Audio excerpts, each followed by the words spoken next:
Welcome back to The Serial Entrepreneur. I'm your host, Anna Wood. On today's episode, I'm joined by Jonny Plein, the co-founder of YASO. We discussed a huge opportunity for Western brands wanting to enter the Chinese market, the importance of building a strong co-founder relationship, and winning the Top Performing Team Award at the Hustle Awards 2025. Let's dig in. How are you? I'm great. Thank you very much for having me today. Yeah, thank you for coming on. So to begin every podcast episode, we start with our signature icebreaker question, which is, what's your favorite breakfast cereal and why? My favorite breakfast cereal, my wife's homemade granola, because it's made with love. That is a great answer. So would you be able to introduce yourself and tell me a bit about your background? Sure. So my name's Jonny Plein. I'm the co-founder of YASO. We are an e-commerce technology company building a solution for Western brands to sell their products directly to Chinese consumers. So actually helping facilitate e-commerce traffic and goods the other way, because China is the largest and fastest growing market in the world. Everyone wants to sell there, but very few people actually know how, and we're building the tools to allow brands to do that. So that's what I'm working on now. This is my second business. I had a startup called Pat, which I'm pretty sure I featured in your magazine for back in the day.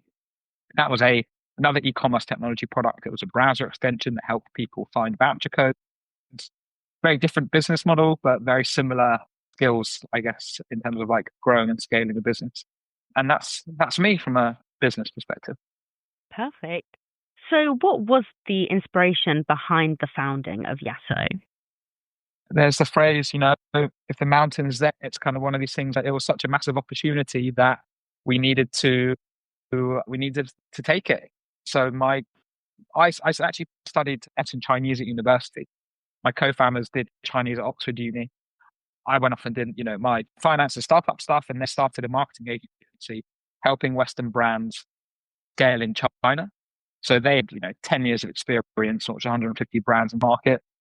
And when we kind of reconnected and through various means and started discussing new business opportunities together, the idea to actually build software and infrastructure to help brands scale in China was too big of an opportunity.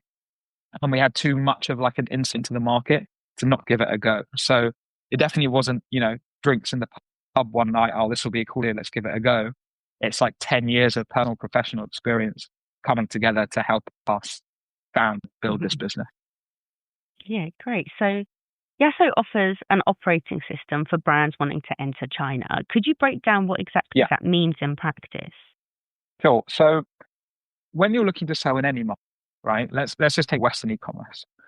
So Shopify says, okay, they can, you can build a website, but who's doing who's doing the analytics? Who's driving your traffic? Who's doing the logistics? Who's doing the strategy? Now in the West, because you have an idea of all of the, how Meta works and Google, you have an idea of all of these systems. Actually, if you did want to start selling, you could probably figure it out on your own. In China, they've got all of their own equivalent platforms and systems, from, massive marketplaces like Alibaba to fast-growing social commerce apps like Douyin. And all of them have their own set of logistics, payments, and integration frameworks you need to build into in order to sell on these channels. So at YASO, what we've done is we've integrated these different channels, marketplaces and social commerce channels, single point of entry, and built tools on top of that, integration layer to help brands sell. So that means that through YASO, you can now do your logistics, you can do your payments, you can do all your social commerce integration, do your analytics, and you can do your influencer outreach all through one system. That's why we call it the operating system for brand growth in China, because now just YASO, you can cover the full range of commerce needs that brands need to be able to scale up in that market. So how have you grown the amount of companies that you work with? Sales. I guess are quite a niche product in some ways, because you either want to have the desire to work in China or you're already there. We've seen a lot more success with brands that are already venturing over to our system, but we actually haven't spent any on digital marketing. Everything we've done has been through cold outreach, organic, brand building, relationship building, partnerships. because we know that our solution is 10x what else is currently out there. It's 10 better what else is currently out there. So once we get in front of those names, we're usually able to convert, get them on board. So yeah, the growth has just been quite natural, I would say. But now we've raised our round, we're massively going to scale that up. Yeah, perfect. So you did recently go through a funding round. How was that process? Very difficult raising money in this market if you're not super hot OpenAI product guy. It's tough. I'm sure other founders you've spoken to will say the same. It was hard, but you only need one. You need one lead investor, and everything will come from there. So we knew that we weren't going to be everyone's cup of tea, either because we're not high or because we're focused on a market that very few people know about. So it took 5 months end to end. It was tough, but we ended up with an amazing investor in Puma Growth Partners. Yeah, amazing. Congratulations. So thank you very much.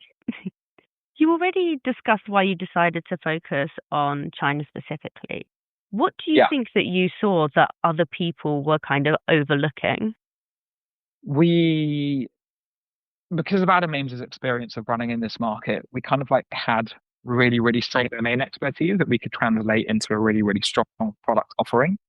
And I don't think that's specifically to us. I think any founder out there that has been in a space for a long that knows it inside and out, they're the people that can build better, right? That's their edge. That's their insight.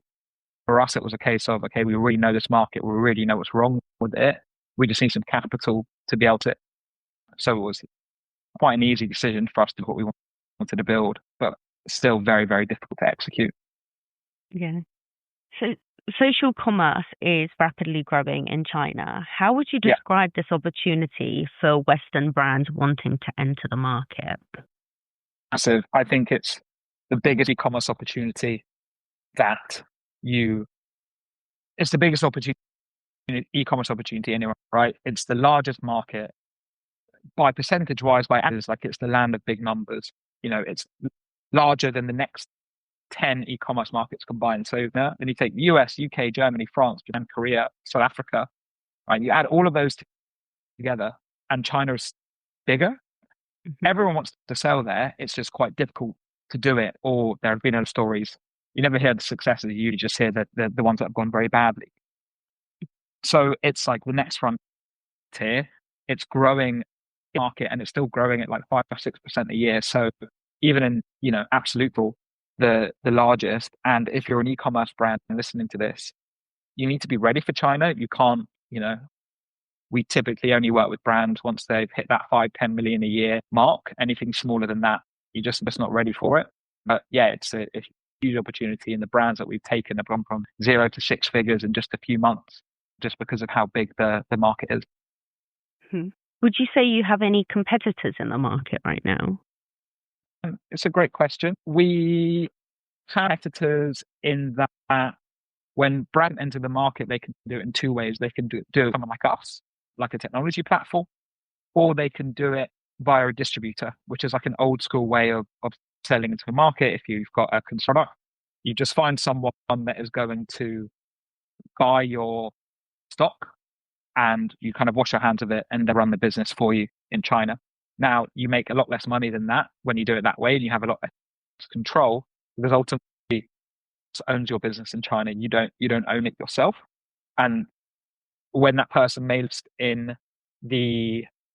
interest in your business, then you're kind of screwed and you're stuck in this terrible distributor relationship. We don't do that. Brand in full control of their China business with us. We work on the consignment, so we don't buy stock.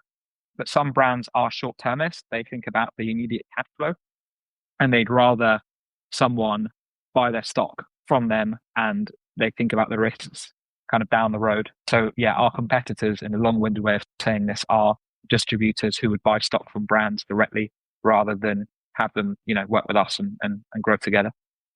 Interesting. So we're here today as YASO won the Top Performing Team Award at the Hustle Awards this year. So congratulations on that. We did.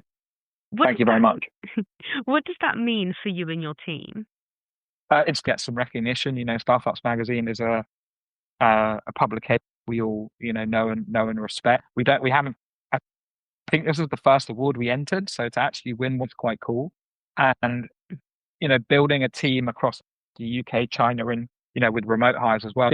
Difficult cultural reasons, time zones, technology block to actually get this recognition is great.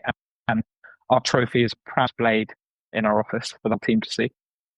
Yeah, that's always good to hear that people like to have the trophy right on display as well. That's great. So It's really nice to be able to point to it. Yeah, perfect. So what do you think have been some of the biggest challenges on the YASO journey so far, and how have you managed to overcome them? That's a great question. I mean, there's been loads. I'm just trying to highlight a few that may be useful for listeners. I guess to be getting the initial capital through the door. Model is not one that you can bootstrap. It is one that 0 or 1, either what we built worked and you can send stock around the world and it can end up in a consumer's hand and we can take payments and all that stuff, or it doesn't. And so we knew we needed to raise money in order to get it to 1, right? We have to make sure we had enough capital.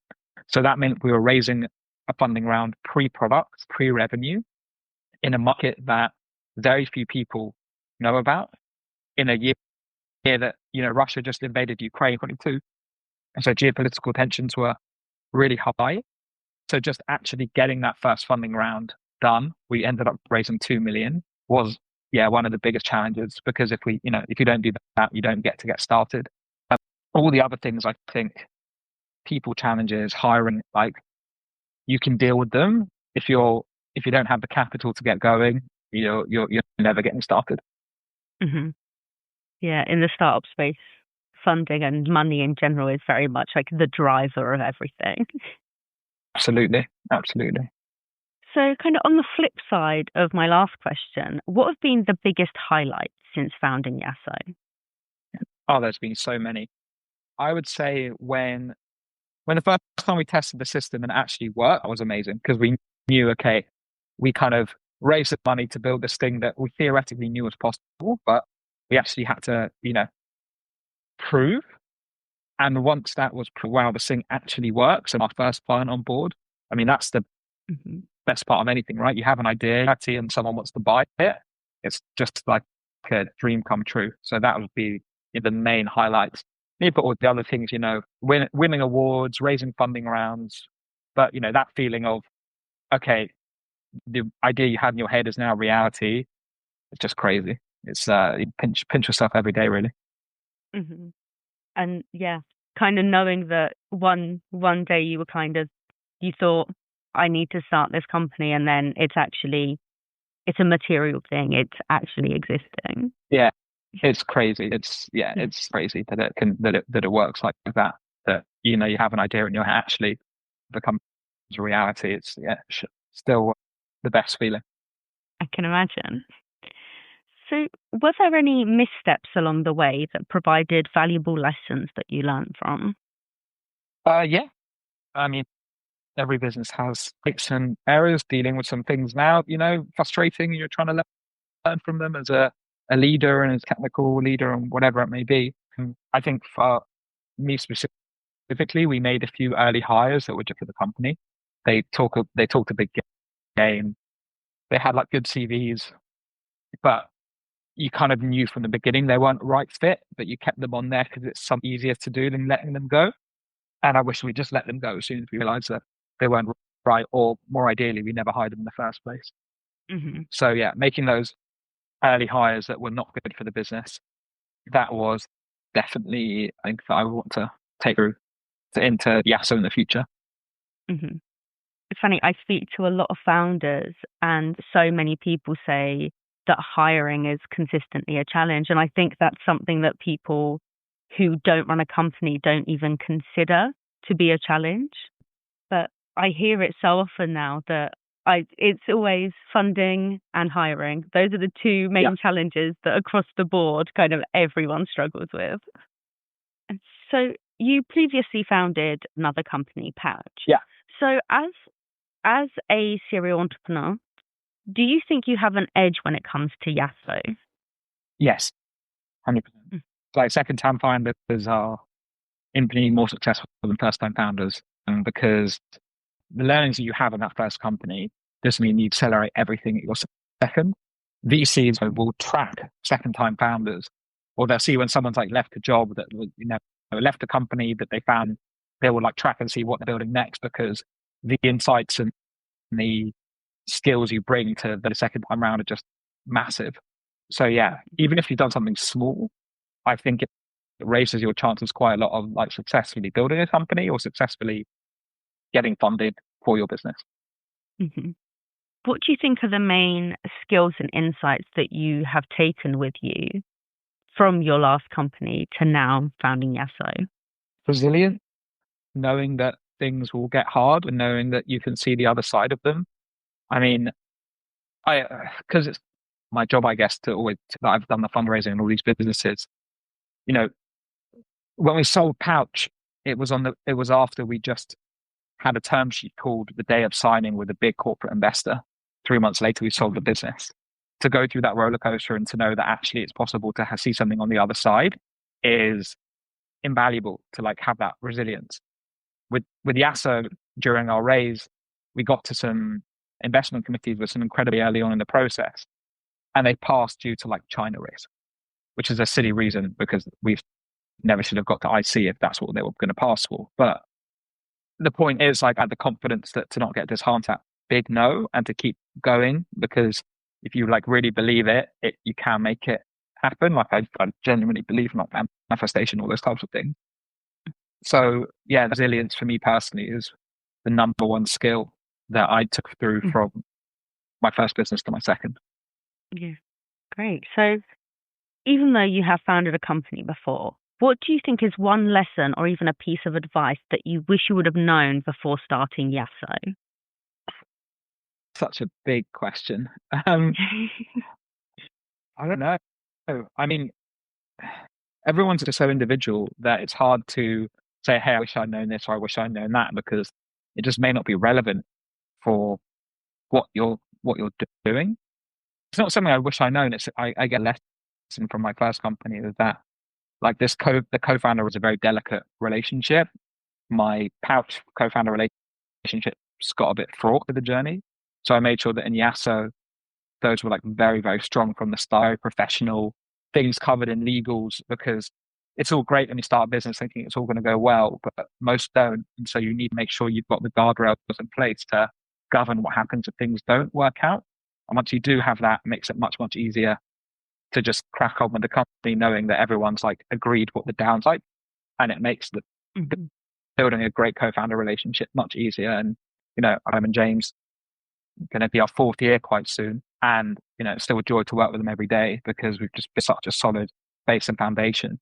The number one reason businesses run out of money is cash. The second is co-founders break up. So investing in that co-founder relationship, spending time together outside of work, really, really, really important to run a company successfully, I would say. Mm-hmm. Do you think, as your previous business, you also had a co-founder, do you think your businesses would have been as successful if you would have been a solo founder? Absolutely not. Like me personally, I need a co-founder to work with, just how I operate. You can build very many as a solo founder. People have done it, but to have someone share the load with, to deal with the stress, to be in the same position, to help you, to have 100% trust, to know you're all in it together. Mm-hmm. Yeah, I don't ever want to be, if I'm building a big, ambitious company, I don't ever want to be a solo. Being a consultant or running like an agency, sure, but building like a big, ambitious project, I do think someone. And the data shows that 3 co-founding teams are more successful and have bigger exits than single founding teams. Yeah, that's great. So what do you think the future holds for the business as well as yourself? Do you have any big plans in the pipeline that you can discuss currently? More of the same, really. Like we all to keep growing, bring on more brands, bring on bigger brands, release more, improve our products so more people can access them. Like we have huge ambitions for YASO. Like we want to be effectively the Shopify for China, where any brand that is operating in China should be using part of the YASO system for their China, whether it's the full service or whether it's just our analytics or whether it's just our payment systems, doesn't matter. But that's how ubiquitous we want to become with Chinese. Yeah, great. So that takes me to the end of my questions, but I do have one final question, Fantastic. which is there anything else that you wanted to add that you feel like we haven't discussed? No, I thought your questions were brilliant, and I hope whoever is listening found this useful. And please contact me on LinkedIn, Jonny Plein, and happy to try and help you with your startup ideas. Amazing. Thank you so much for coming on the podcast today, Jonny. It's been a pleasure learning more about you and about YASO. Thanks for having me. Thank you. And once again, congratulations for winning the Top Performing Team Award at the Hufford Awards. Thank you very much. Thank you. Number one from this year, more than the Series A. Or maybe they're the same.